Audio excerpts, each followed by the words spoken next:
Okay. E50 dito. Side na to. So, kaila either may bugawin mo yan, ispatan. Kaya either i-proxy mo yan, ispatan mo, or i-flanking mo yung mga tumatawid dito. Pag nandito mga kalaban, kung ka ng paraan, mapaparil mo yung mga gilid nila.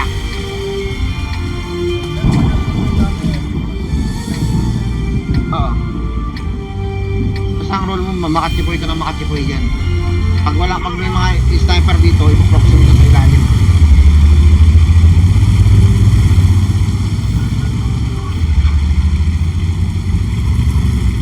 Ted, tinan mo ulit yung dito sa taas. Pag di kaya dito, ikot. Pag madami pag dumiretso dyan, dito ka sa ano.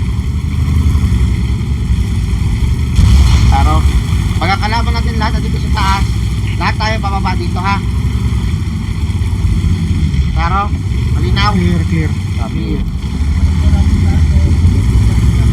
Hindi. Diyan ka lang sa baba. Hindi mo kailangan tumaas.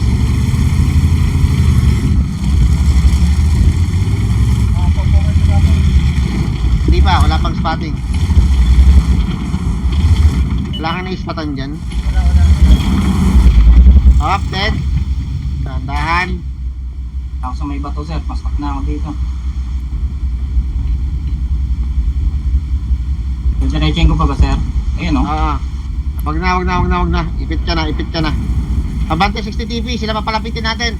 Ready ka na, I-50M, magpa-plank ka na. Tago lang 10-10, huwag ka naman yung mag-expose. Sila papalapitin natin. Ayan, no? Magdakap tayo, sila lalapit. Ready ha, ready. Lalapit na yung mga yan, focus pa pag lumapit. Tago lang sa loob, Ted, dyan ka lang sa ano, 279, flanking. Dikit-dikit pa, 60 TP, dikit-dikit. May mga sniper sa taas. So, dalawang P57 nila. 113, nandun. Saka kay PD.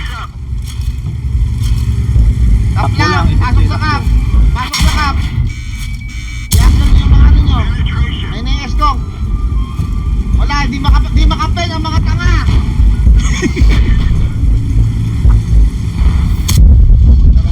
Tangahan. Page E nag-bounce. Ingot nung kankero.